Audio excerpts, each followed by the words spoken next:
We're glad to have you back for today's discussion. This conversation looks at a weakness that can quietly undermine an otherwise strong safety program. Let's start with our leading question. What if your safety culture depends on one strong leader? Many workplaces have one person who seems to hold the safety program together. It may be a committed supervisor, a safety manager, or an owner who genuinely cares about workers. When that person is present, meetings happen, hazards are addressed, and safety stays visible.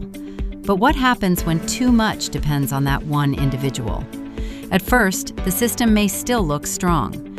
However, if that leader burns out, changes roles, or leaves the organization, the cracks can appear quickly.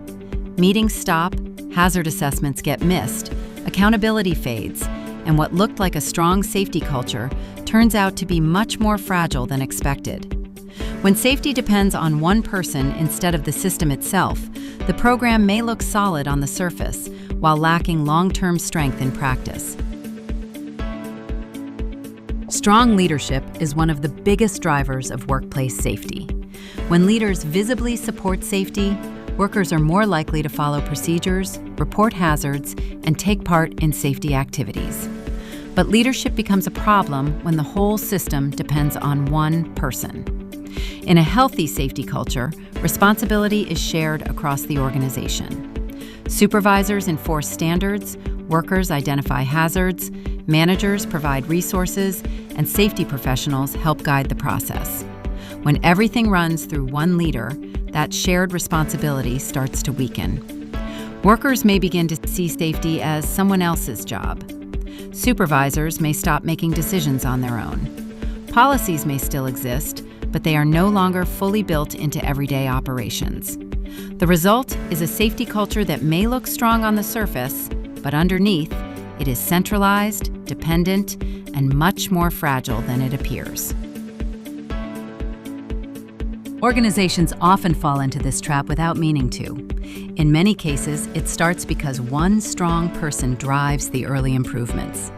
When a company begins taking safety more seriously, it is often because one leader pushes for change, introduces training, builds procedures, and raises expectations.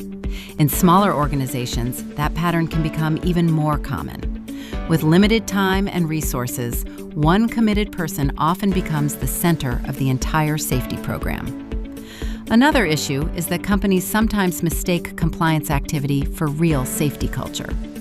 If one person is handling inspections, paperwork, and investigations, leadership may assume the system is working. But in reality, the responsibility and knowledge have not been built into the rest of the organization. Workers can also reinforce the problem. When they see someone who clearly cares about safety, they naturally begin to rely on that person.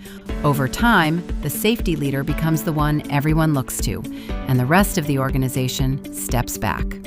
That is how a safety culture can slowly become too dependent on one individual, even when the intention was to make the system stronger. Here are some helpful micro tips.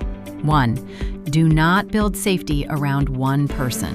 Strong leaders can drive improvement, but a healthy safety culture spreads responsibility across supervisors, workers, and management. 2. Watch for hidden dependency.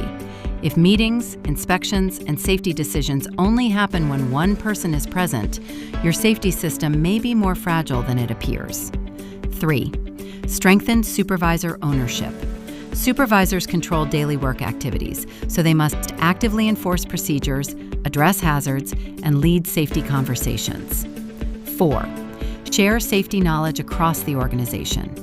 Training, documentation, and clear procedures ensure the program continues, even when roles change or people leave.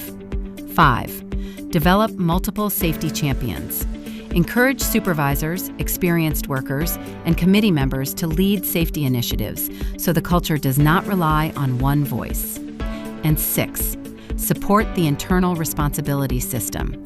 Safety works best when everyone participates, from management providing resources to workers identifying hazards and reporting concerns. For OH&S support that fosters a safety culture not reliant on just one individual, Visit calgarysafetyconsultants.ca and reach out. We help organizations create practical safety systems that spread responsibility across leadership, supervisors, and workers. By strengthening procedures, training, documentation, and accountability, we help turn safety from one person's effort into a shared and sustainable part of everyday work.